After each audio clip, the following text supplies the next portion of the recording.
Sabe quando a gente tenta explicar um medo irracional, tipo, procurando um trauma de infância ou algo assim? Uhum. E a resposta simplesmente não parece estar em lugar nenhum dessa vida, né? Exato. É frustrante. Então hoje a nossa missão é mergulhar exatamente nessa fronteira. Nós vamos fazer o resumo e a análise profunda do texto que carrega a essência do tema Dois Corações é uma Ausência. E olha, é um material muito, muito denso. Nossa, sim. É uma narrativa incrivelmente visceral sobre trauma, reencarnação, a força, assim, esmagadora da culpa e, principalmente, sobre a jornada de uma alma para encontrar a paz. Sim. E o que torna essa nossa análise de hoje tão instigante é que o texto se recusa a tratar a espiritualidade como algo distante ou puramente etéreo, sabe? Perfeito. Para quem nos escuta e já sentiu aquela conexão imediata e inexplicável com alguém que acabou de conhecer, ou lida com medos que desafiam qualquer lógica, a promessa desse nosso mergulho hoje é oferecer uma lente muito fascinante. E uma lente bem pé no chão, na verdade. Porque a narrativa ancora o espiritual no chão mais frio e brutal da realidade humana. Com certeza. O texto nos joga sem aviso prévio nenhum para o momento exato em que a fratura original acontece. Ele vai para o passado, para a vida do José e da Mariana. A cena inicial é de um realismo quase sufocante. É muito vívido. Tudo começa com um contraste sensorial. O José tá lá na sala de armas dele, um ambiente que tem aquela belíssima azulejaria portuguesa azul, Uhum. Dá para imaginar perfeitamente a tranquilidade doméstica. total. Ele tá só limpando uma espingarda, uma ação super rotineira.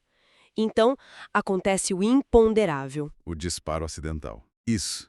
A narrativa descreve o estampido que atravessa a porta de madeira e aquele cheiro metálico e forte de pólvora que toma conta do ar na mesma hora. E a genialidade do autor aí é como ele ilustra a negação imediata do nosso cérebro diante de uma catástrofe, sabe? Como assim? Nos primeiros instantes ali, logo após o disparo, o José pensa em danos materiais. Ele olha para a madeira perfurada e se preocupa em, tipo, ter que trocar a folha da porta. Nossa, a mente dele cria um escudo temporário, né? Exatamente. A tragédia absoluta está a poucos metros de distância, mas o cérebro dele não deixa ele ver isso ainda. O choque de realidade só vem através de um detalhe muito minúsculo. Os sapatos carmesins. Ele caminha pelo corredor e tropeça num dos sapatos carmesins da Mariana. E aí, bum, o escudo se desfaz. É o momento de ruptura. Quando ele entra na cozinha, a imagem relatada é devastadora. A Mariana está caída, tentando se arrastar pelo piso, e o vestido claro dela está completamente encharcado de sangue nas costas. Uma mancha escura se espalhando. É terrível. E o desespero dele rasga a narrativa. Ele entra num pânico muito primitivo. Ele berra pela casa, chamando os criados pelo nome num ritmo frenético. Ele grita Alberto, Justina, Antônio. Ele chora, implora, ele segura o corpo dela contra o peito. Mas aí o texto diz com uma crueza poética que o peso do corpo subitamente muda. A alma parte primeiro. A Mariana morre ali, nos braços dele. E a dor é tão grande que a consequência imediata narrada é o suicídio dele. Só que o suicídio, dentro dessa mecânica espiritual proposta pela fonte, não resolve nada. Ele encerra a biologia, mas cristaliza a frequência do trauma. A dor do luto ali é na mesma hora corrompida pela culpa. Ok, vamos desvendar isso. Porque eu pensei numa analogia aqui. Manda. O trauma gerado ali, naquela cozinha, com a azulejaria azul e a pólvora, funcionou como uma onda de choque de uma explosão. Uhum, Uma explosão nuclear emocional. exato. A detonação inicial, a morte da Mariane e o suicídio do José, acabou naquele segundo. A poeira baixou. Porém, a onda de choque e a radiação continuam viajando pelo tempo. E se o corpo físico morre, a radiação gruda naquilo que sobrevive, na alma. A culpa se torna o DNA daquela alma. Mas como um espírito carrega uma ferida tão massiva para um corpo que ainda nem nasceu? É aí que a gente entra na próxima fase. A narrativa responde a isso nos apresentando a encarnação seguinte dessa alma, agora no corpo de um menino, o André. E a biologia do André é nova em folha, né? Ele não tem as sinapses cerebrais para lembrar do azulejo azul ou do estampido da espingarda. Nenhuma. Mas o corpo esquece, só que a alma lembra. Aquele trauma da vida passada acha umas frestas para vazar para a vida nova. Que é o que explica os comportamentos dele. O André desenvolve, desde muito criança, uma obsessão inexplicável por armas. Sim, um desejo sombrio de vestir uma farda policial. De carregar na cintura o exato mesmo tipo de instrumento que causou a destruição dele antes. O que nos leva à reação da família dele, que é um ponto de tensão gigante. Nossa, com certeza. Os pais recebem alertas de amigos espirituais avisando sobre o perigo desse fascínio por armas. E qual é a resposta deles? Proibição total. Uma regra super rígida de manter o menino longe de qualquer coisa bélica. Mas, olha, eu preciso questionar a eficácia disso. Como assim? Criar um tabu imposto de fora para dentro realmente desativa a bomba. Porque, na prática, você proíbe a criança de tocar no objeto, mas não consegue explicar o horror que aquele objeto representa na história dela.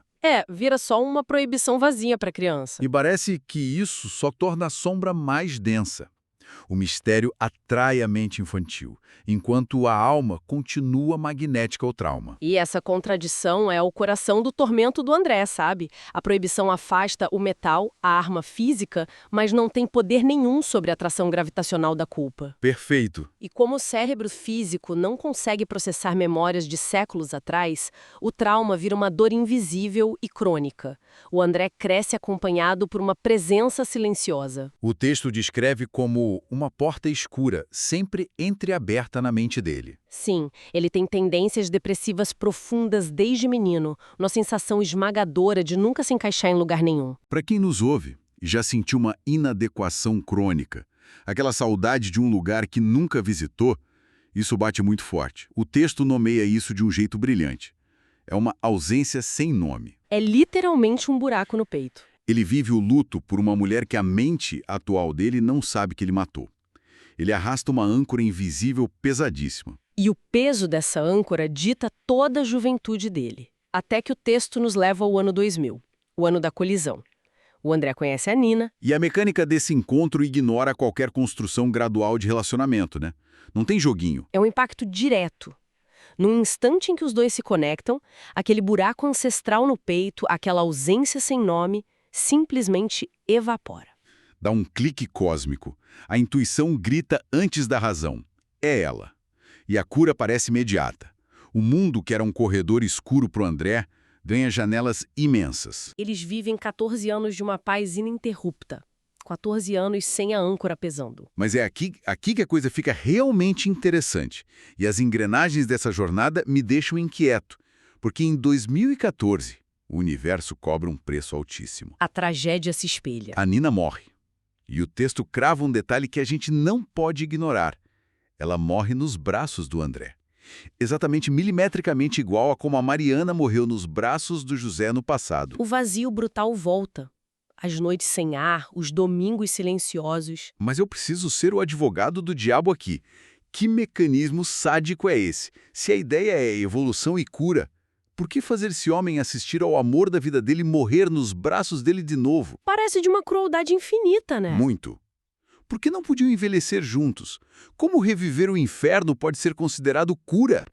Mas, explorando a mecânica espiritual que a fonte apresenta, o universo não atua como um juiz punitivo. Tá. E como ele atua, então? Como um cirurgião operando uma ferida infeccionada. A felicidade daqueles 14 anos foi tipo um anestésico, entende? Mas não removeu o tumor original, que era a culpa. Ah. Para extirpar a culpa, o André precisava ser colocado no exato mesmo cenário de perda. É a sala de testes definitiva. Pense nisso como uma espécie de terapia de exposição. Nossa. Uma terapia de exposição em escala cósmica. Então, seguindo a analogia, o universo coloca o André de volta no quarto do luto, mas retira o veneno original. Precisamente. A variável tóxica foi isolada e removida. Dessa vez, em 2014, não houve disparo acidental. Não houve sangue nas costas do vestido, não tinha porta de madeira nem pólvora. A vida da Nina simplesmente esgotou seu tempo natural. Ela morreu nos braços dele. Mas a revolução silenciosa aí é a ausência da responsabilidade destrutiva. O André entende um fato libertador no meio da agonia. Não foi culpa dele. Exato, não foi culpa dele. O luto permanece, claro, mas a radiação da culpa sumiu. A onda de choque perdeu a força. E isso muda tudo no comportamento dele. O José fugiu tirando a própria vida. O André não. O André continua vivo. Ele cambaleia, sente a alma esmagada pela saudade, mas ele tem espaço psicológico agora para processar a tristeza pura, sem o auto-ódio. Só que sobreviver não significa ausência de dor. E o texto mergulha na agonia desse processo, culminando na grande noite de desespero total. Uma cena que é o clímax emocional e espiritual da obra. O sofrimento alcança um ponto onde a materialidade falha. O André está sozinho, na escuridão da sala dele. A saudade vira uma asfixia. Ele desaba e solta um grito visceral pela Nina. Ele chama por ela com uma força que rasga as dimensões. E esse chamado atrai o que o autor descreve de forma magnífica. Não é um sonho comum de uma mente cansada, né? De jeito nenhum. É um encontro, uma visita espiritual lúcida. O texto ilustra um lugar sem forma definida, preenchido por uma luz suave. Uma paz que a gente não conhece na Terra. E a Nina que aparece ali não é a mulher física que adoeceu. É a essência dela, um corpo feito puramente de claridade, emanando uma beleza e uma serenidade eternas. É a alma livre de qualquer bagagem, sabe? E a interação entre eles ali revela a mecânica final dos contratos de cura mútua. O André tenta se agarrar a ela. O instinto humano de reter, né? Ele chora e confessa a dependência dele. Ele diz: "Eu não consigo sem você." Mas a resposta da Nina redefine o sentido da jornada, e de uma forma que desafia totalmente a biologia. É impressionante. Ela sequer move os lábios. A voz dela ecoa de dentro do próprio peito do André. Exatamente onde antes existia o buraco da ausência. Ela diz: "Eu nunca fui embora." E perante o medo dele, ela é super firme. Ela diz: "Consegue e precisa." E a promessa final dela é que o laço continua, mas em outra frequência. Ela fala: "Eu oro por você daqui, todos os dias." E com um toque do rosto dele, o desespero e a dor aguda são silenciados. Mas o que a gente precisa desconstruir aqui é o propósito dessa passagem breve da Nina. Sim, a missão dela na Terra não era construir um projeto linear de envelhecimento ao lado dele. A encarnação dela foi uma operação de resgate. Ela voltou especificamente para estancar a hemorragia espiritual que começou séculos atrás. Ao submeter o André à perda sem a culpa, ela devolveu a ele a capacidade de se perdoar. E quando a cura se consolida, o contrato está cumprido. Não foi um abandono cósmico. Foi a alta médica espiritual. Perfeito! O trabalho foi executado e ela estava livre para seguir a própria evolução. Isso muda o paradigma do luto de uma forma colossal. O vazio que ele sentia antes era preenchido por remorso. O silêncio que fica depois desse encontro é diferente. Tem a saudade, óbvio, mas é um vazio iluminado pela certeza de uma conexão que transcende o tempo. A morte física agia como destruidora de futuros lá no início. Mas aqui, ela é só uma porta de transição. Alguns amores são tão gigantescos que simplesmente não cabem mais neste mundo. Eles sobem de oitava. A narrativa é um manifesto de como as nossas emoções superficiais são só a ponta do iceberg das nossas consciências. O André percebe que tem um propósito agora: viver os dias que restam sustentado por essa verdade. A substância real do amor não se deteriora na ausência física, o que nos encaminha para o grande resumo desse nosso mergulho. O texto Dois Corações é uma ausência nos ensina que as fraturas que a gente carrega têm raízes muito mais profundas do que imaginamos. Aquela conexão imediata com alguém, ou até uma repulsa do nada, podem ser engrenagens de cura rodando há séculos. Os nossos encontros raramente são acasos cósmicos. Frequentemente, são acertos de contas, contratos de almas viajando juntas. E desmantelar a culpa, muitas vezes, é o trabalho de uma vida inteira. Aceitar que a dor de hoje pode estar curando uma ferida ancestral nos dá muita força para enfrentar as adversidades. E isso me faz querer deixar quem nos escuta com uma última reflexão muito provocativa. Manda. Nós focamos intensamente no trauma hoje, na onda de choque da tragédia. Mas a física espiritual tem dois lados. Uhum. Se os nossos medos irracionais, as nossas fobias e os vazios inexplicáveis de hoje podem ser ecos de feridas de vidas passadas, será que os nossos talentos também não são? Uau! As habilidades naturais. Isso. Aquilo que a gente faz sem esforço desde criança. As intuições geniais. Os lugares no mundo onde pisamos e nos sentimos instantaneamente em casa. As pessoas que abraçamos e sabemos que já conhecemos. Exato. Será que a nossa facilidade para amar, para criar e compreender também não é a herança de vidas inteiras de alegrias e horas de estudo que as nossas almas já viveram e apenas esqueceram? Nossa, essa é a contraparte luminosa da memória da alma. Assim como a gente fixa a dor para curar, a gente acumula a virtude, a arte, o amor para construir quem nós somos hoje. No fim das contas, seja carregando a sombra que precisa ser iluminada ou manifestando a luz que demorou eras para ser conquistada, nós somos um mosaico vivo de tudo que já fomos. O passado não ficou para trás. Ele está sentado aqui agora, moldando o nosso presente. Esperamos que essa análise aprofundada de hoje tenha servido como um atalho rico para iluminar essas complexidades da vida. Um abraço para todos que acompanharam essa discussão fascinante e continuem sempre questionando o invisível. Até a próxima exploração.